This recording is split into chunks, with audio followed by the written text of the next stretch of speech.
This is Terror House Radio with Matt Forney and Bryden Proctor.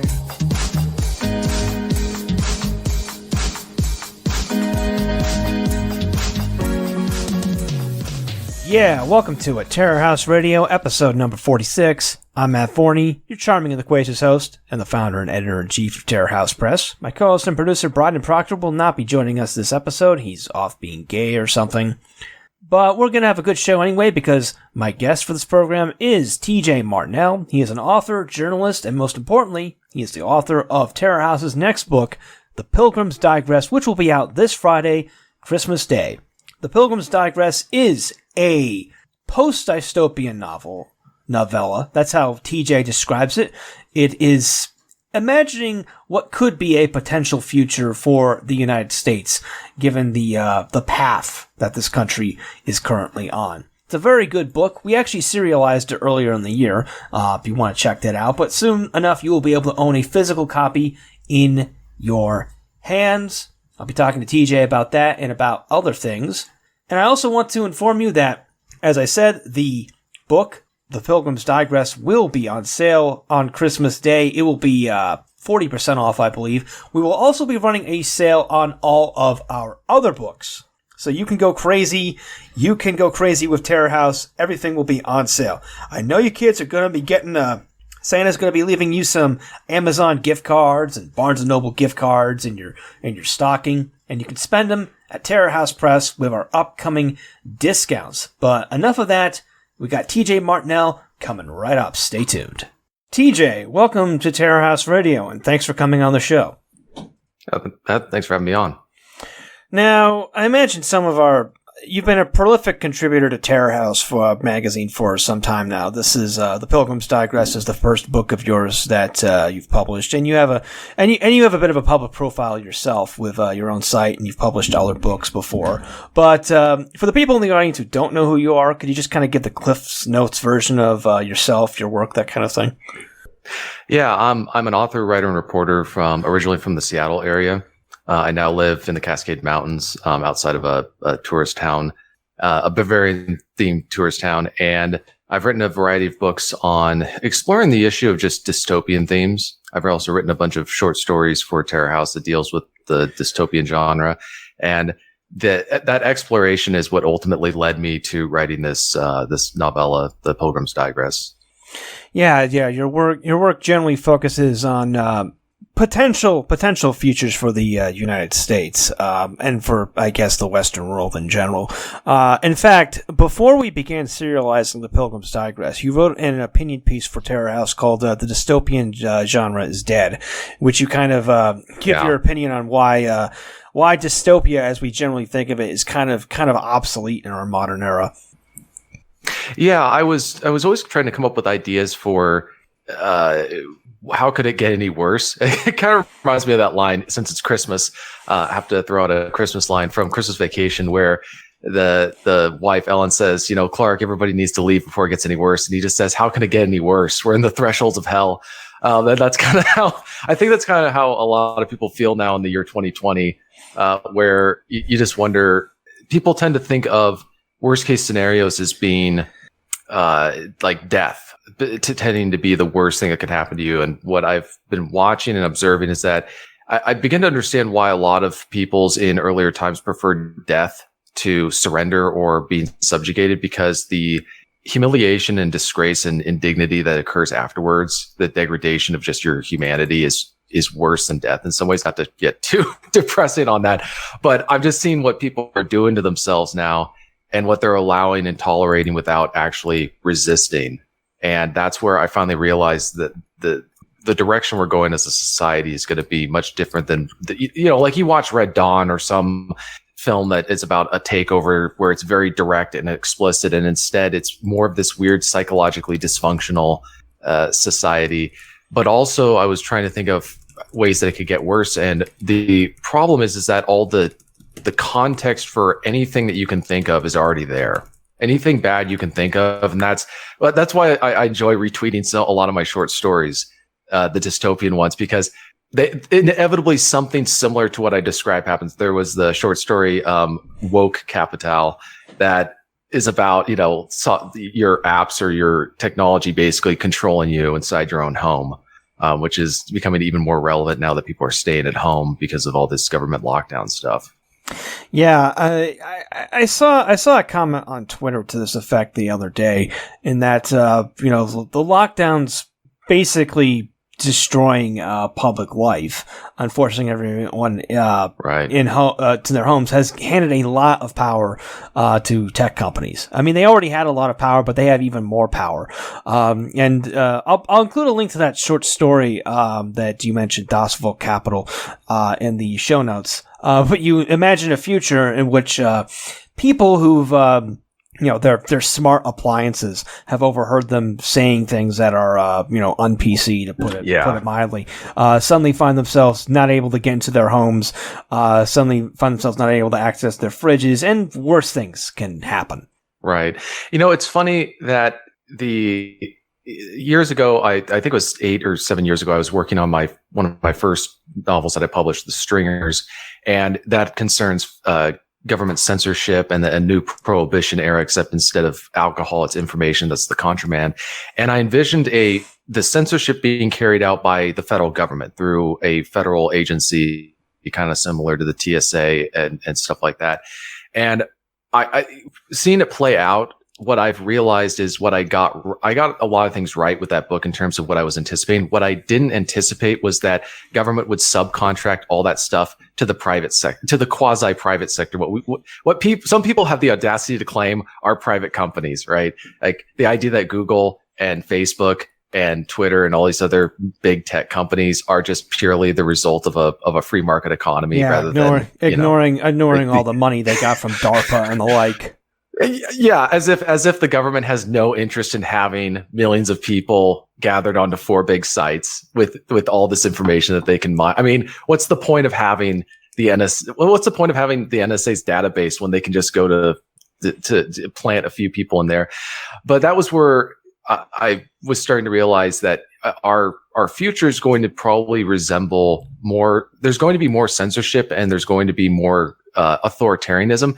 But the government's not going to do it explicitly by itself. It's just going to direct private companies. It's going to be a censorship driven by government through private companies. And that's why they want these big companies in a handful of companies that they can control, rather than I was having a debate with somebody about the whole Section 230.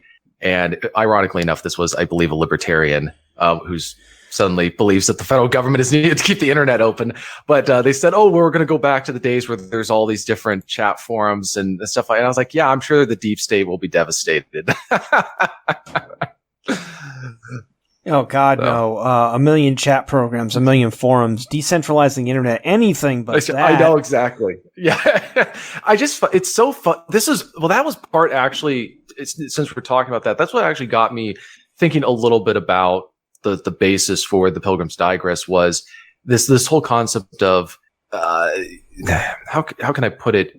There's 2 things: is that big hyper individualism kind of requires a big government, but also a lot of weird behaviors and fetishes and lifestyles have to be pushed by big government, because if allowed to this is where a lot of these kind of fringe radical, live and let live people, they have this dichotomy where they don't want to be judged by anybody. They want to be able to do whatever they want. Well, the problem is that if you're a freak in a society, the fear of being ostracized, the fear of being shunned by people for how you behave and what you do.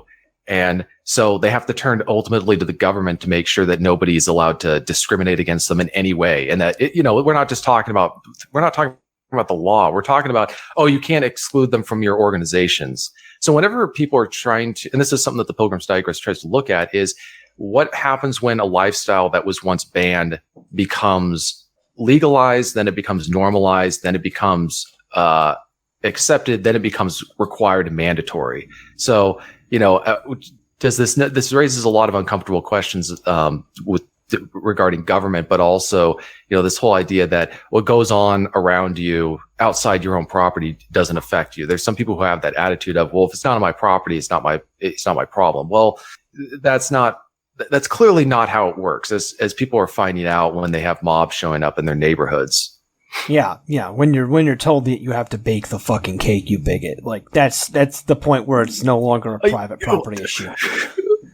This is so I guess that raises the really interesting issue that the Pilgrim's Digress looks at is one of the things that a big misconception that we have in American history is this idea of separation of church and state. It's not found in the Constitution. It was in reference to a letter it was referenced in a letter from Thomas Jefferson to, I believe, a Baptist church.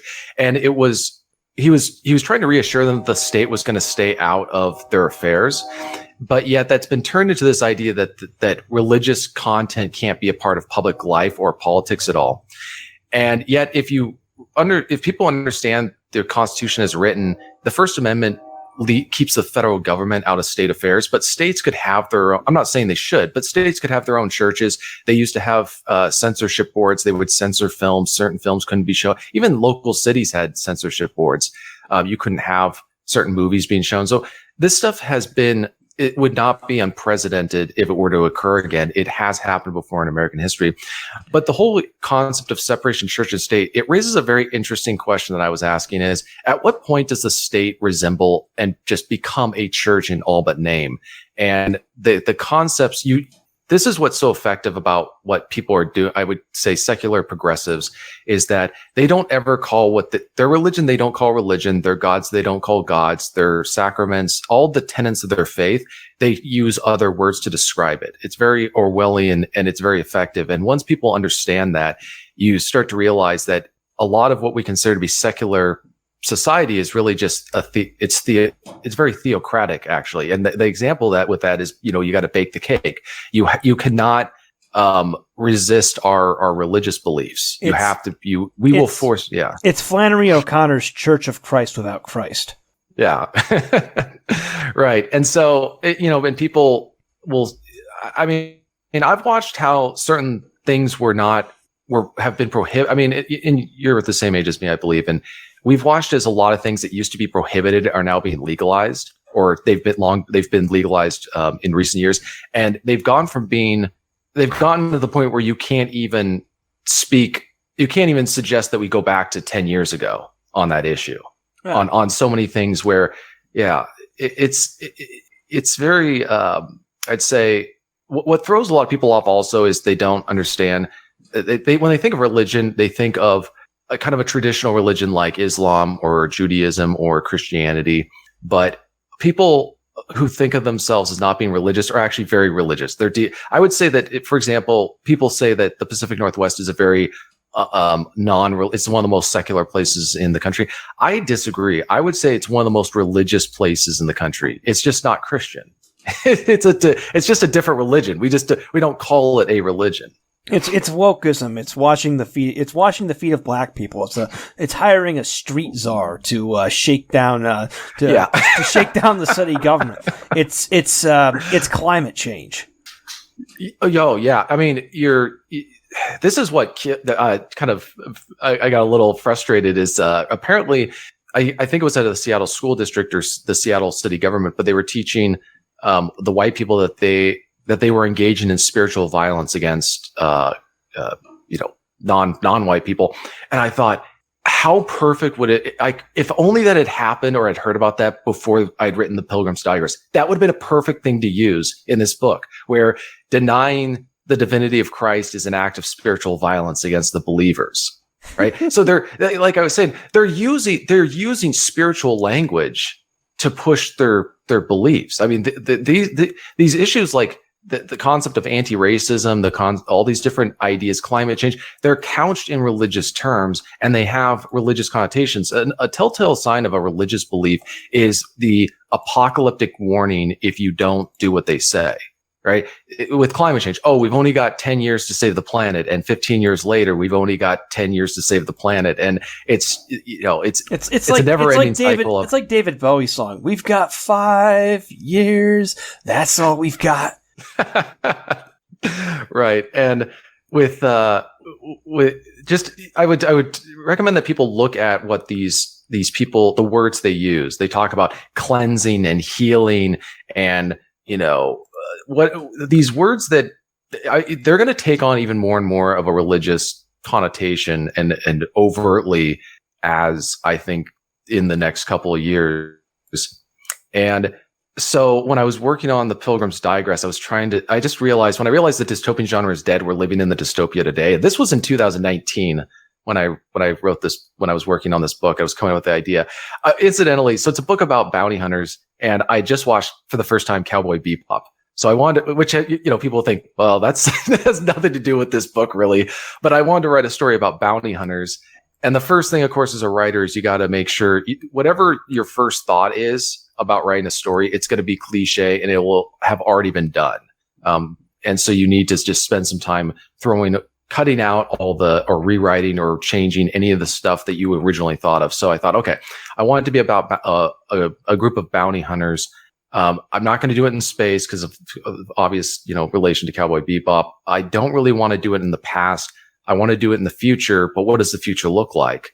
And I can't make it a dystopia because we're already there. So I thought of it. What would a post-dystopian society look like? Like, what's the kind of society will come about after our period of time is over? Because the consequences and the full effects and the reaction to what's going on today is not going to be felt for probably 20 years. I mean, we'll probably be in our 50s or 60s when the full reaction is, or maybe who knows, that the things can change so quickly, especially with the way that communication and information is exchanged now.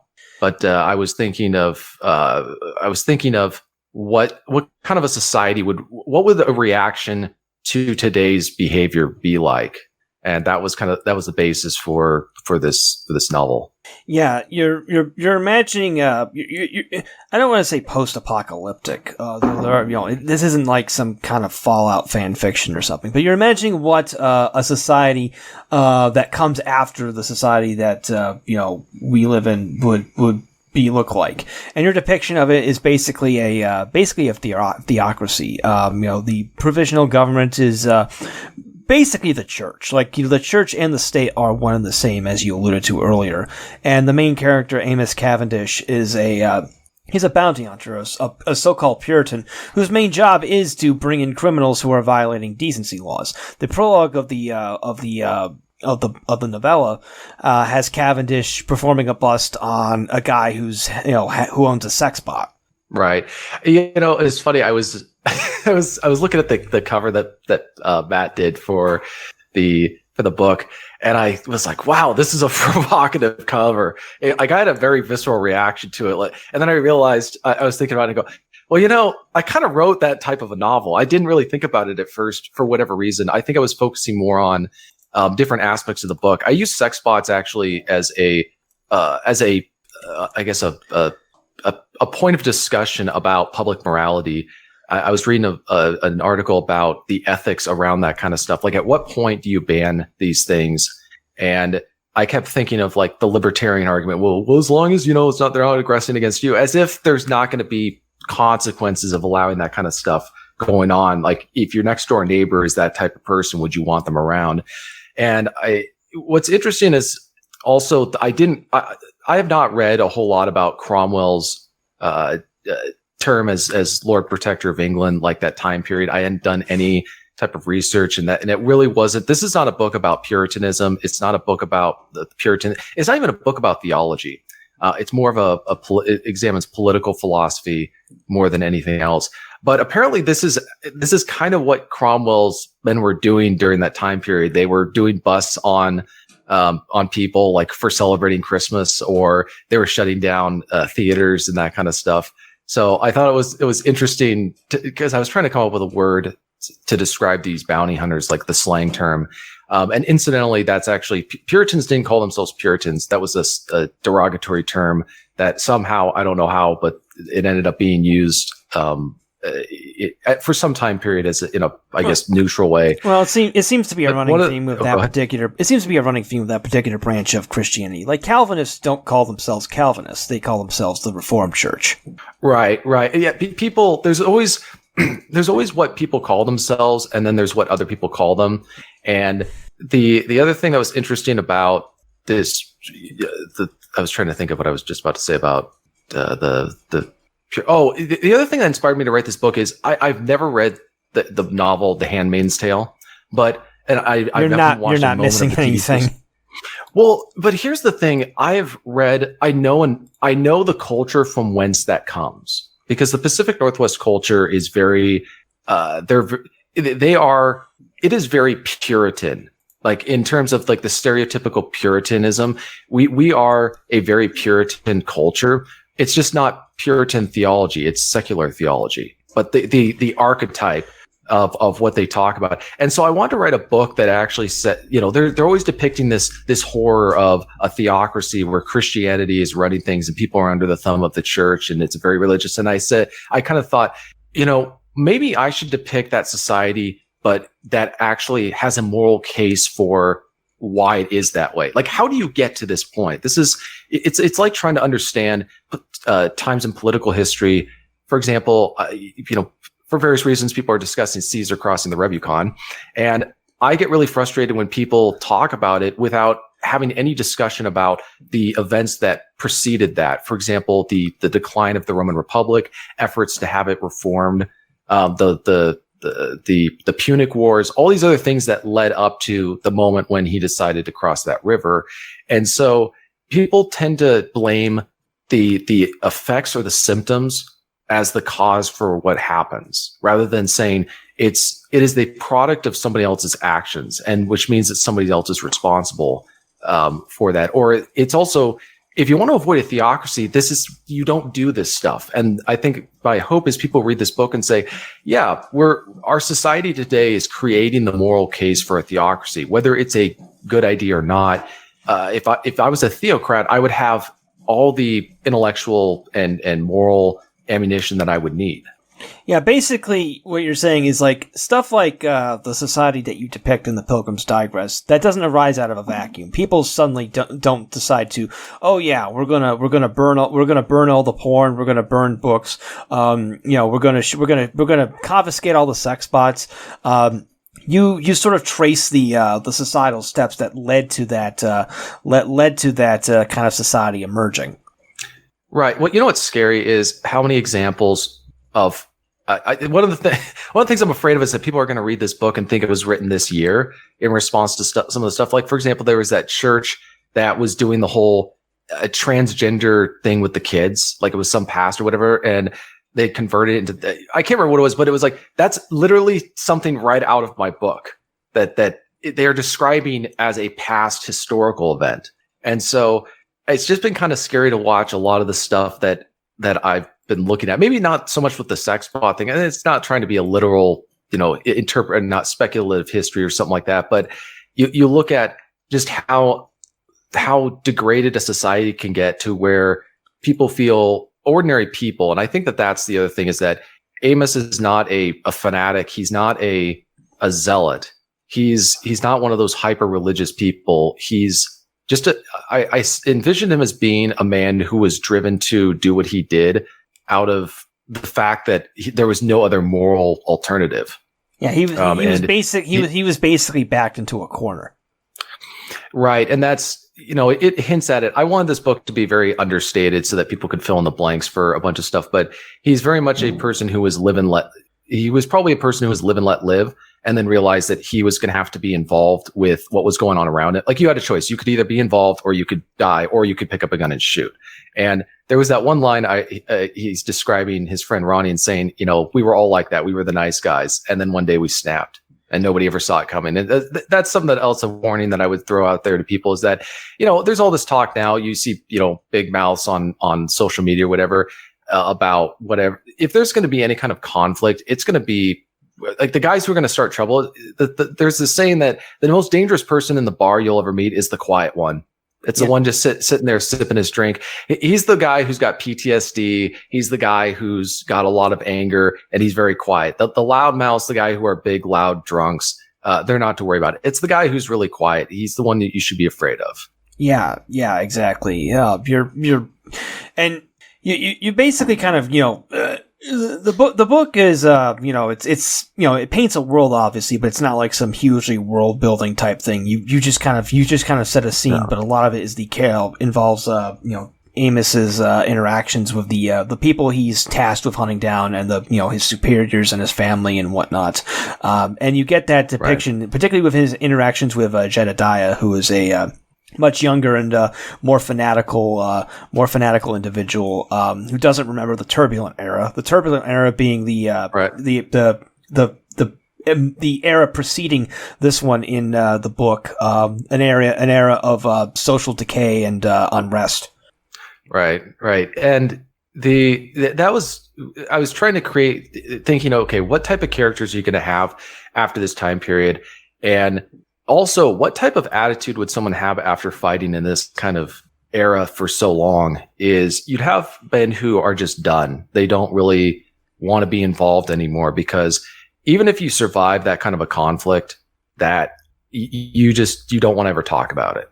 And so Amos is one of those who is still driven. I saw him as being this reluctant leader that people might see in various films or whatever, but he's the guy who doesn't really want to lead. He just wants to go home. But his capacities and abilities as a leader are so great that he can't walk away, because everyone else around, and then he sees around him the fact that there is no one else who's capable of doing what he's doing.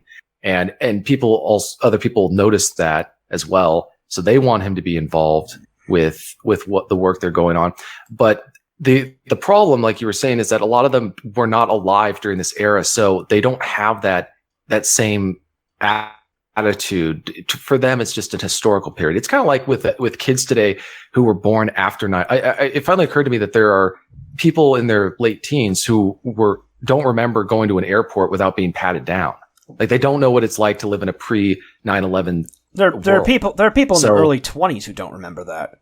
Right. And so, like, how does that shape your attitude to have never known something or never know? I mean, I was born right before the Berlin Wall fell and the Cold War was coming to an end. So I really don't remember the Cold War. And there's an entire generation now that was born well after that. So they don't even know that they don't remember a time when East and West Germany existed. There was East and West Berlin.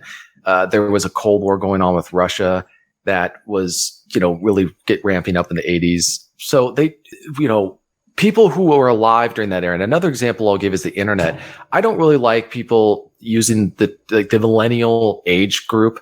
I think that there's a separate generation for the simple fact that there were some of us who remember the pre-internet era. Like, I remember living in a house with no internet. I remember when the internet was only a dial-up on your phone line, and how big of a deal DSL was. I remember not, you had a landline, but you didn't have a cell phone.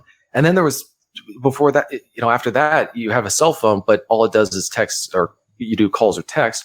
The combination of the internet and social media and the smartphone have completely changed so much of our social interactions. And I would actually chance to say that this lockdown would not be tolerated if it weren't for social media and the internet, like all this. There's no way they could get away with this, because people can still interact with each other online and do all this kind of stuff. But other than that, I don't think people would put up with it. But we're coping. I mean, not to be too cynical about it, but people are just choosing to tolerate it for the most part, because they're being given an opiate. They're being given their soma. Go on social media, go talk. As long as you can communicate with a human being in some form, or you can do remote. Go watch Netflix. Go play video games. In 20 years, we're gonna in 20 years, or hell, maybe 10 years, we're gonna have an entire generation who won't remember what it was like before you had to put a mask on to go to the grocery store. Oh, I don't. I really don't. I'm trying to be optimistic in the sense that I don't want things. Yeah, this is what's funny about our dystopia today. It's very effeminate and passive aggressive and aesthetically, like, it's the tyranny of a psychologically broken people. Because I wouldn't mind necessarily being ruled by a strongman if I had to choose, right? Like if these were my own choices, if I was in a pizza place and, you have to choose one of the pizzas there, I would prefer to be ruled by a strongman who's very explicit about the fact that I'm doing this because I can. Like, I'd rather be ruled by a Genghis Khan type character who's just conquering for the sake of conquering. He's subjugating for the sake of subjugating. And if you comply, he won't, destroy you. But let's not pretend like this patronizing here. Put this cloth on your face. It's for your own safety. We're doing this because we care about you. We care about it's so nauseating to see. And I just find it interesting that there's a lot of other diseases, we'll leave it at that are far more deadly and harmful. And yet, when people spread that disease, they're considered martyrs. Yet when I don't wear a mask, I'm treated like, I haven't really had any bad encounters myself, but, not wearing a mask is almost like, I'm trying to give an analogy from a prior era, but it's almost like it's a religious hysteria. Right, but it's not even aesthetically attractive. I mean, that's part of the problem is there's nothing aesthetically attractive about wearing a mask over your face. It's almost like this sign of submission.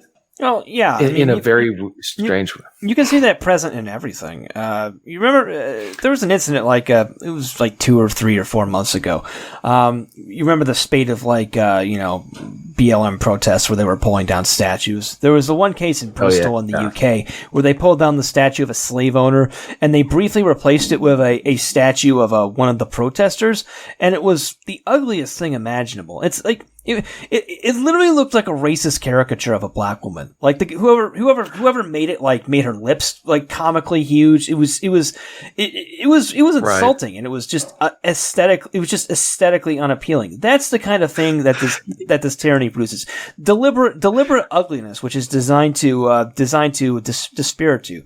I mean, I've lived in Eastern Europe for about close to 4 years, and in many places, particularly in places like Armenia and the former Yugoslavia, you can still find evidence of artworks created by the communist regimes there. Now, everyone knows about the commie block apartments; those are ugly, obviously, but you'll get statues and monuments that are very beautiful. When I was in Gyumri, Armenia, I went to the Mother Armenia statue, which is a statue that was built during the Soviet era, and it has in front of it there's the this was a common motif in Soviet memorials, the 12 hero cities of the Great Patriotic War, World War II, Moscow, Kiev, etc. In these nice little stone tablets with the stars on them, and then you get up to the statue and. The statue's not in great shape because it's not being well maintained, but it's very beautiful aesthetically. I'm not defending communism here, but that was coming from an attitude of we want to build something better. We want to create beauty for the future and inspire people.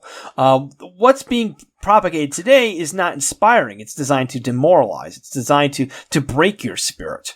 Right. Yeah, that's what I find. We're not defending communism here. We're saying how if communists can create good art, then what's our excuse? But yeah, I think that one of the differences also is that the communists were starting out with a country that wasn't wealthy, and there was obviously the nobility and aristocracy, but for the average person, my guess is that their lives were not that great, and so there was this promise of building a better world that didn't exist. And that was going to, motivate them on some level. And whereas today, what we have is people who are in an incredibly decadent material. Like we have overconsumption. Like our poor people are fat. They're not skinny. And so, what do you do when you're trying to change that? You're in this dichotomy of where you're claiming you want to make the world a better place, but you destroy everything. And it's the only way for people to understand what's going on in this country today is to realize that there's profound psychological and mentally ill people there's to the extent that it's, I'd say, a huge chunk of the population, or at least they've accepted it. Because when you have people turning, you notice patterns. Like you say, all these cities are basically becoming more and more ugly, and they're being destroyed. And they're turning into ghettos, and they're turning into, like with the whole defund the police thing, regardless of how people feel about law enforcement, calling for defunding the police is not the signal you want to send if you want to reduce crime in your city. Oh, yeah, exactly. But for some reason, people I'm thinking, do they not understand that you get past step one, defund the police? What does step 2 look like? What do you think is going to happen once that occurs? And the fact, they create ugly art, like everything, which is great for me as a writer, because my competition is far fewer than they would otherwise be. I mean, if I was a writer in the 1920s and 30s, I'd be having to compete with actually good writers in creating literary art. But I think that was another thing that was interesting. It's not so much, I'd say, not a direct correlation, but one of the issues that I think is a strain, perhaps from Protestant or Puritanism in some ways, is that just because of the way that the Reformation went down and the way that things happened, there's this tendency to fear beauty for the sake of beauty's sake. I think that's always been perhaps among more extreme issues, but just look at Protestant churches. Like, they tend to be ugly. They tend to not be attractive. Whereas if you look at Catholic churches, they tend to be very beautiful, or at least aesthetically attractive. Whereas Protestant churches are typically a box with a little, like, add a steeple on top type thing. And I think that's rented office space. No joke. I once attended a church that had relocated to a former corporate headquarters that, like, they'd converted. And, I was just, then I've been in, these cathedrals in medieval, in Europe, like in England and France and all that kind of stuff. And just that the experience is totally different. But I was talking about that with some, Protestant friends, and there's like this innate reaction to, like, the idea of having a beautiful church. They're like, well, it's not about that. I was like, it's like, do you want an ugly house? Like, this is not, I don't think it's a huge part of what's going on today necessarily. And I'm not saying that, I also wrote that essay, why Protestants struggle with writing good literature, is, which people can read at Terror House magazine as well. Cause that was something I was ironically writing while I was writing this book, which is about a theocracy, in the future. But I think that, going back to the whole mentally ill thing, that's the only way to explain what's going on, is just people are mentally ill and they're terrified of beauty. They're terrified of beauty because it's a reflection of the fact that they feel ugly inside. Like, they're just miserable. Just, ugly people who are ugly inside can only create ugliness. They're not capable of creating great art, because we're also a society that's victim driven. The bigger the victim you are, the more, like, that's the ideal. So, being beautiful and being attractive is almost a crime to an extent. Yeah. It's very, we're entering into Harrison Bergeron territory. One example that I can think of is, that, there's the common complaint leveled against the modeling industry that, like, all these super thin models, is unhealthy beauty standards on women, and it's driving anorexia and such like that. I don't have the site on me, but there was a study years ago that showed that as obesity increases in a society, its local modeling industry, the models get thinner and thinner.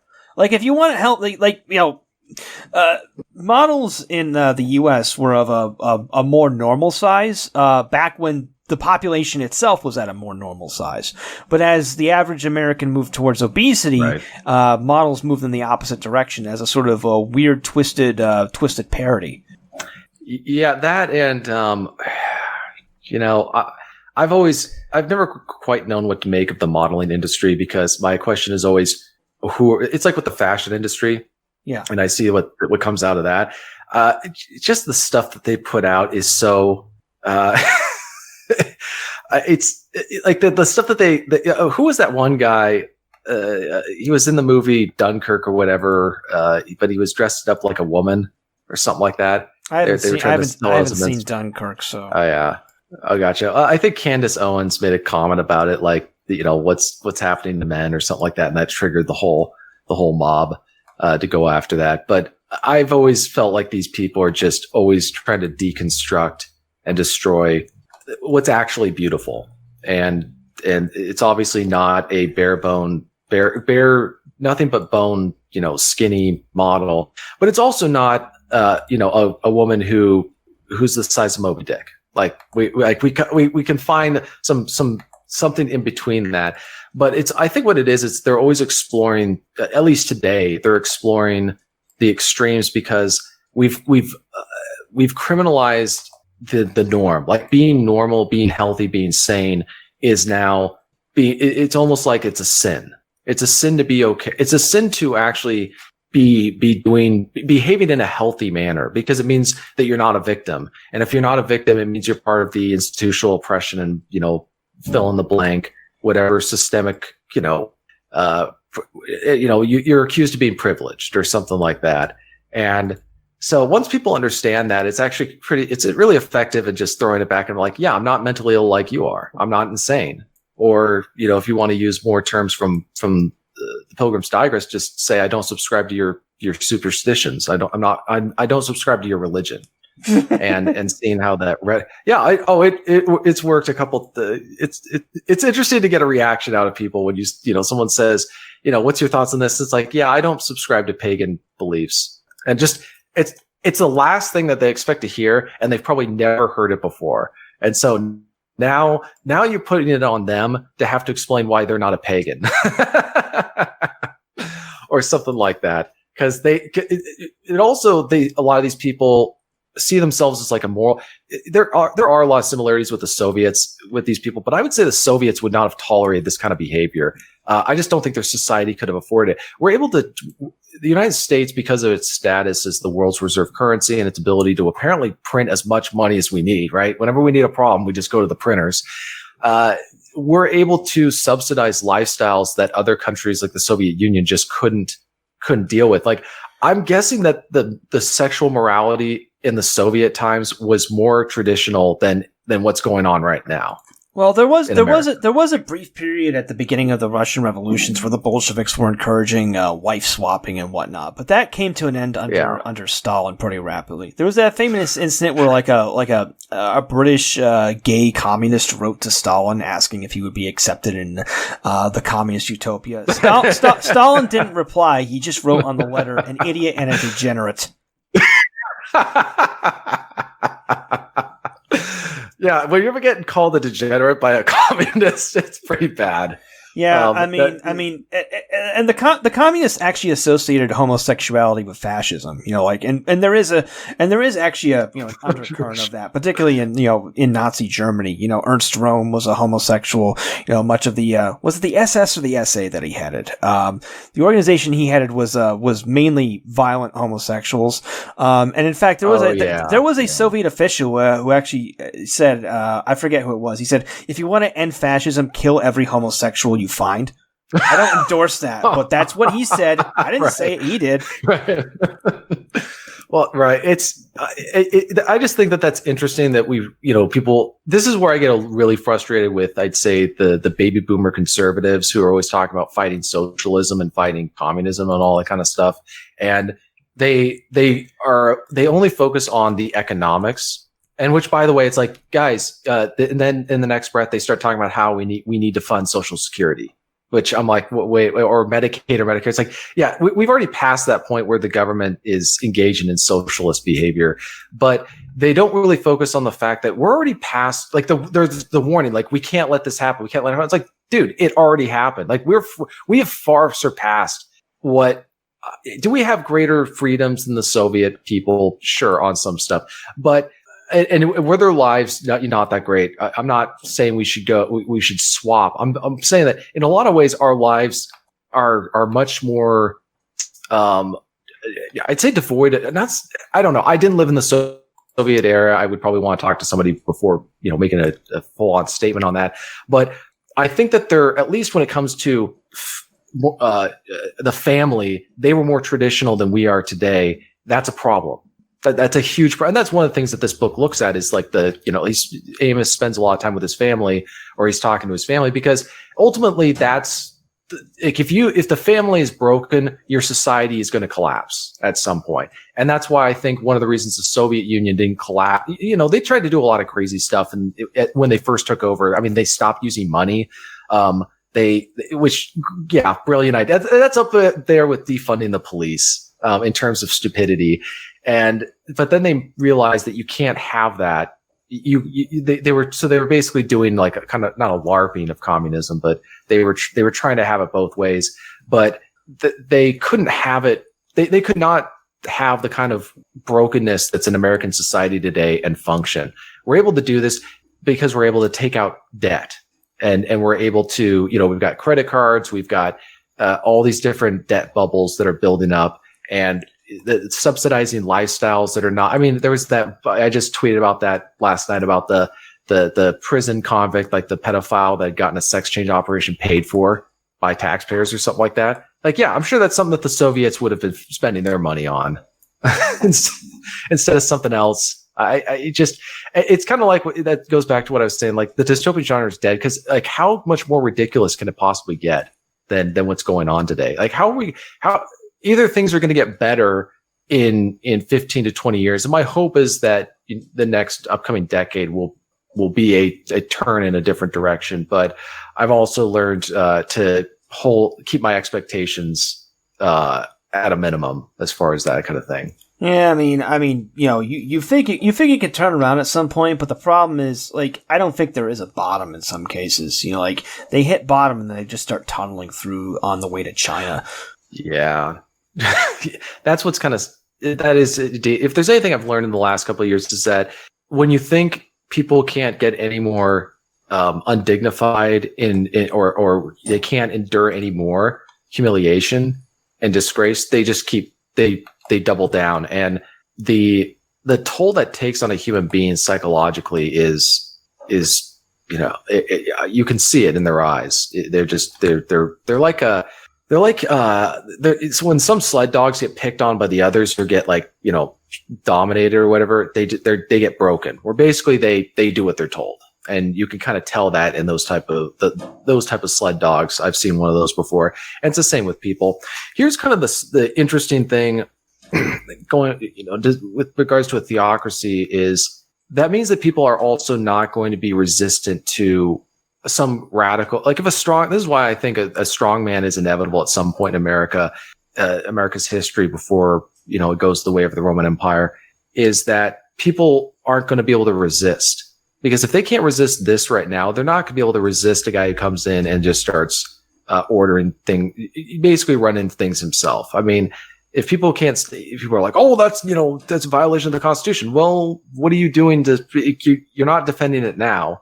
And some people who are, I'd say, not indifferent, but they're just apathetic about the degeneracy that's going on in our society today, would turn around and freak out over theocracy if someone were to impose it. I'd say, look, if you don't have the moral courage to stand up to what's happening right now, then you're not going to do anything when a guy is violently imposing a theocracy, or you're going to be dead because it's just going to be you.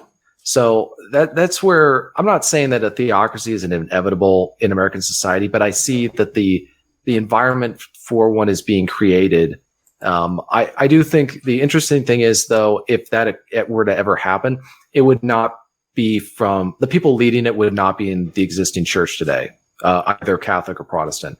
They're going to be, and I think for anyone who's read Dalrock or any of the other religious focused blogs or websites, the church just doesn't have men with that kind of moral courage. Because let's be honest, if they existed, they would be trying that already, or something along those lines.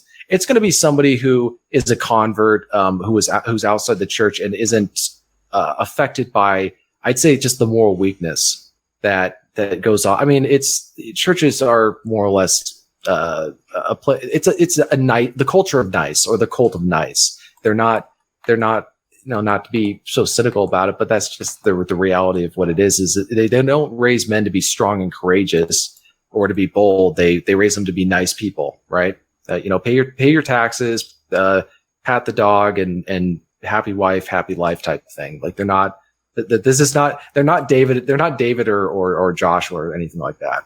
Oh yeah, exactly. It's I used to read those blogs as well. There's not a whole lot of moral fortitude left in any of the churches. Yeah, when it's kind of sad. I've had discussions with people. Well, not only that, but how this goes back to the boomer issue, is how out of touch some of the older generation is with what's going on today, because they live in their little isolated bubbles. They don't. A lot of them are just, for them, it's kind of like with an example is like Gen Xers who still think that we live in the world of Footloose, right? They think that the religious people are the church is running things and being, listening to rock and roll and talking about premarital sex is somehow a risque, rebellious thing to do in the year 2020. And so they're not, so they have this disconnect of they think themselves a rebel, yet everyone else is doing what they're doing. And so a different kind of disconnect is with boomers, where they don't understand any of the societal changes. So they're still under this impression that, most people are getting married at a young age or want to get married at a young age. Like the whole marital issue in our generation, it's, if we want to talk about depressing topics, that's another one of those. But another part of that is just talking about social trends from the 80s, back when people, men and women were getting married at like 21 or 22 or something like that. Talking about that today with people within church culture or religious culture makes people very uncomfortable. And I'm thinking, if talking about social norms from 1980 is considered taboo, then we're like, you guys, I don't know what to tell you guys. Like there's no point in having a further discussion, because if that's too beyond the pale to have a conversation about, and you're just left speechless, saying, okay, this is not going to get solved by these people. This is not wherever, if there's a solution, they will not have it. That's just the unpleasant reality. Yeah. I mean, we're already in a position where, like, say criticizing gay marriage is beyond the pale. I mean, that's what happened to what's his face, Brendan Ike. He had the same opinion on gay marriage that a Barack Obama did in 2008. Yeah. Well, that's the mental illness that's really going on, is this idea, like there's no past. So one of the things I noticed with people is that they've been showing videos of these Democrats talking in the 90s about stuff that today you would think they were a hardcore right winger. And if you look at some of the politics, like it's hard to compare, but with President Trump, he's portrayed as like this far hard right figure. But if you look at his politics, a lot of it would have been considered left of Bill Clinton in the 1990s on some issues, not all issues, but on some of these issues, and to the left of Barack Obama. But it's all the question of context. In today's society, we've changed so much as a society. If you aren't keeping up, you're automatically going to end up on the right. I mean, it's almost like you've got to paddle upstream, or you're going to get swept downstream over to the right. This is where it's interesting to watch a lot of older, or more, I'd say, moderate Democrats who are being treated like they're right wingers, and they're bewildered because they're thinking, I haven't changed my views at all. And I'm thinking to myself, yes, that is the problem. You aren't changing your views. You're not like, you're part of a movement or a party or an organization or a belief system that is constantly changing its views. There are no concrete views. And that's kind of the same, I think, self-destruction that occurred initially with the communists. I mean, most of those Bolsheviks, the original Bolsheviks, they all ended up dead, executed. They were, exiled to Siberia. Very few of the original Bolsheviks that overthrew the Tsar, not the Tsar, overthrew the replacement government, actually ended up ruling the country. They got consumed by their own ideology, where they were admitting to and confessing during these show trials. So it's the same dynamic is kind of going on there, where that's why I see it also as being, on top of creating ugly art, it's also a self-destructive ideology and not sustainable. Something's going to eventually replace it. What it's going to look like, I don't know. That's going to be one of the interesting things to watch for. Yeah, I mean, I have this feeling, like, I can't describe it, that, like, something big is about to happen. Like, you know, you can dismiss this as wishful thinking or whatever, but I just have this overwhelming feeling that, like, what's going on now is not going to last. Like, it may last, I don't know, another year, another 3 years, another 5 years, maybe 10 years, but there's just something, what's going on with, not just the social things, but also the medical dictatorship. It's not sustainable. No, yeah.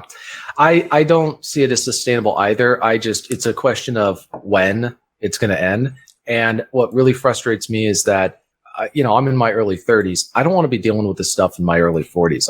If it's going to end, I want it to get over with so we can actually start moving onto something else, because the narrative, like, there's a very clear narrative of the world that they're trying to create, but it's a world that collapses the moment people that they blame for it stop enabling it.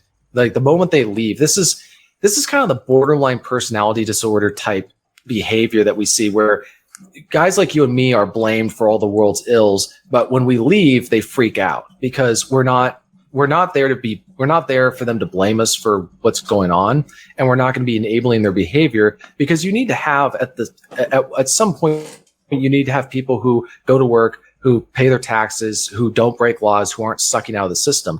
But when all you have are just parasites who want to be taken care of by government or are eating up social services or whatever it is, that everything just falls apart. You can't, and that's why inevitably that you have to prevent people from leaving. That's why they had to build the Berlin Walls, because so many people were leaving the city and that part of the country that it was going to collapse at some point.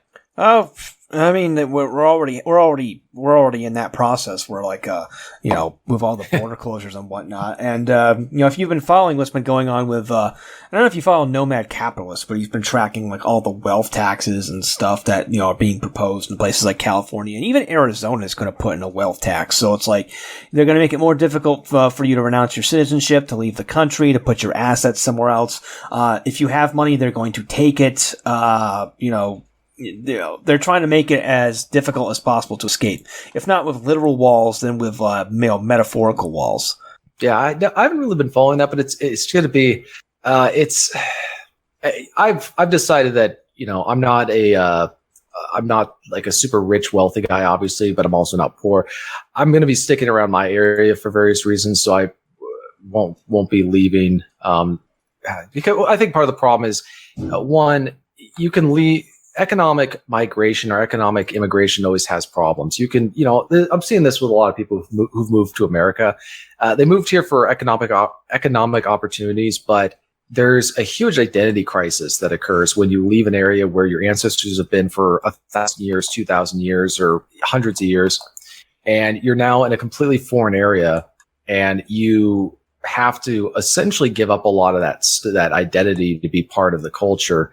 And you're also in so many ways, you're a Johnny come lately to, America's already founded and created, and its basis as a country has already been formed. So you're coming in after the fact. It's like showing up to a party. It's like showing up to a construction, like you're doing a construction job at someone's house, and you show up for the party afterwards or something like that when you actually weren't around. And so I wouldn't be leaving going off to some Southeastern Asian country with my money for that reason. But I can understand why some other people will. Yeah. I mean, hell, a lot of people are moving, plus it brings problems. I mean, Texas, everyone talks about Texas is going to go blue. I don't think that's going to happen, but you're going to see a lot of idiot Californians Californians are the plague. They're moving to Idaho, they're moving to Arizona, they're moving to Nevada, they're moving to Texas, and they're bringing their stupid regressive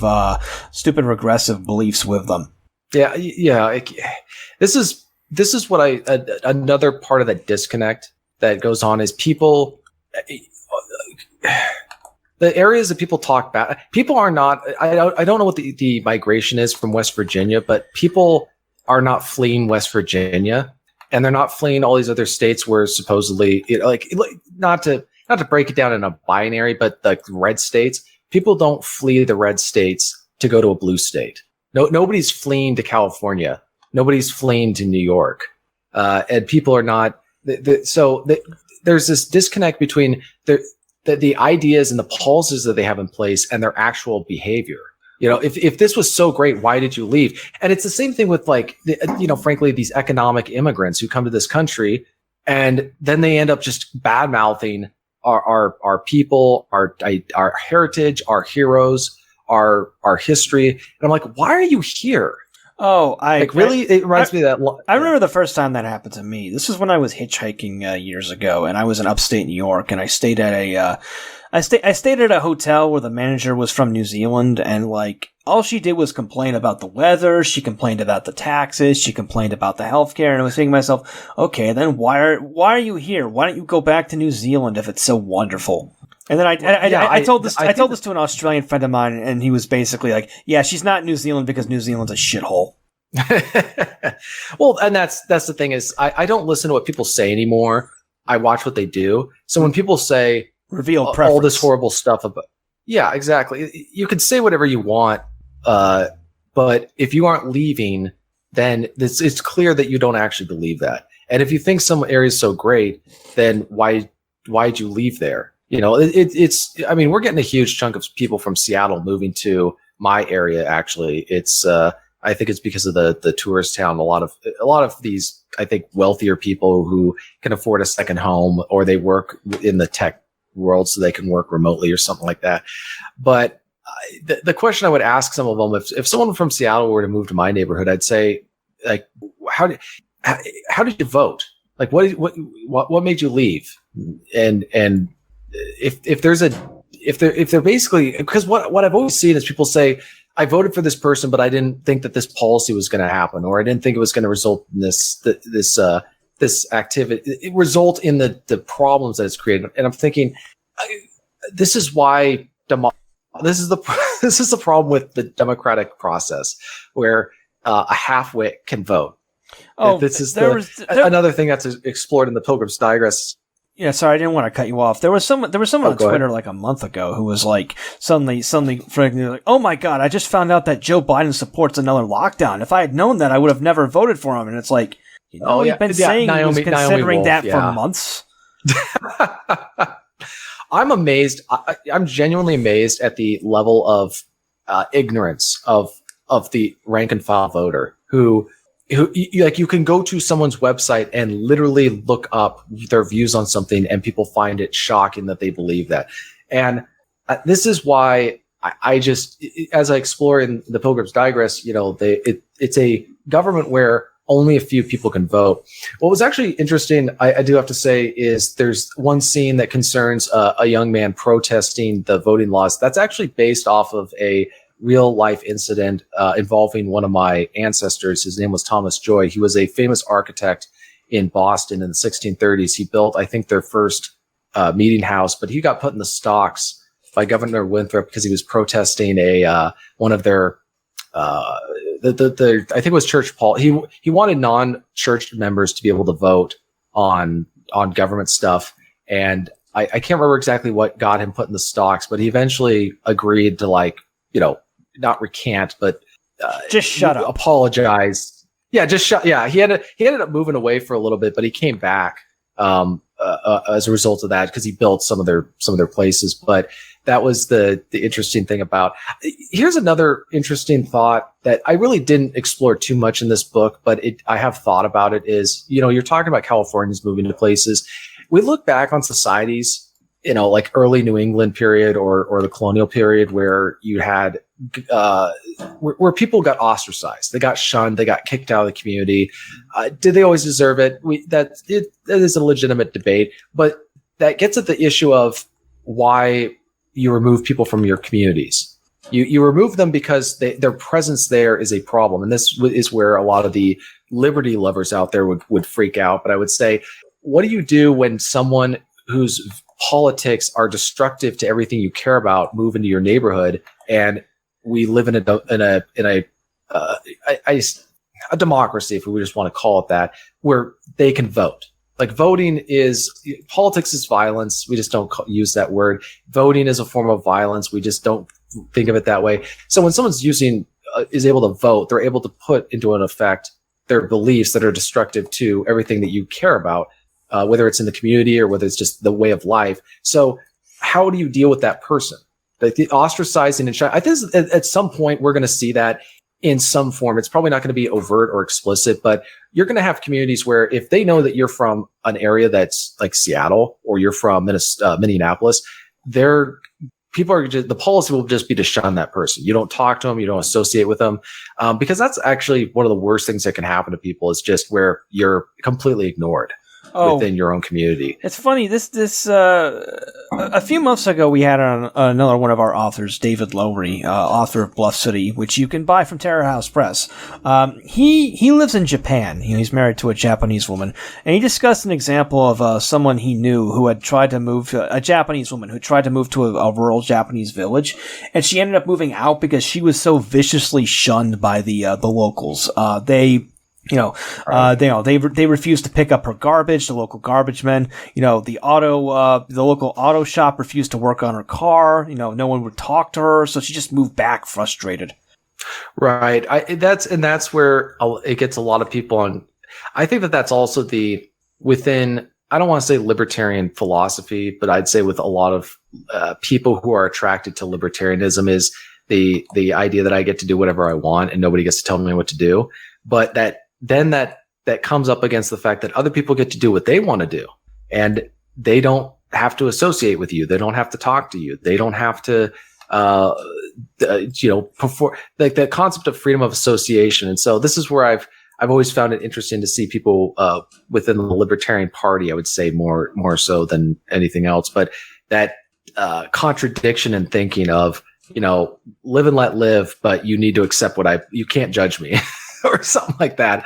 I think that's I had that stuff in mind when I was working on this book, like the moral arguments that people would make for or against the idea, all these different ideas. And it ultimately comes down to one of the lines that Amos says in the book where his son asks him, like, what do you think of theocracy? And Amos replies, well, what's the alternative? It's always a question of what's the alternative. It's always a question of what's the alternative. And that's a thing that people also seem to just not get into their thick skulls, is that life is about choices, about real choices, not a lot of people like to play dungeon master with reality. They like to pretend, we'll just pretend like this isn't going on, and we're going to pretend this is going on here, and then now we can make moral choices. No, that's actual choices that we have. Yeah, with what's going on. Yeah, that's not how it works. You have to deal with reality as it is. You can't sit around playing, trying to apply your game of Europa Universalis 4 to the real world. You have to work within reality. Right, and that's where also those type of people are just. I've learned to not really discuss stuff with them anymore because they're very adamant about what they think, but they also don't. They're not the kind of people who may have to make. They're not leaders, because leadership is about making hard life choices. It's about having to make decisions, and the people who live in that world would never be able to run anything. I mean, these aren't leaders. That's another thing, is that the world is run by those who show up. A lot of people who have an opinion will not show up. So they're not relevant to the discussion. They want to have an opinion, but they're not. There's nothing.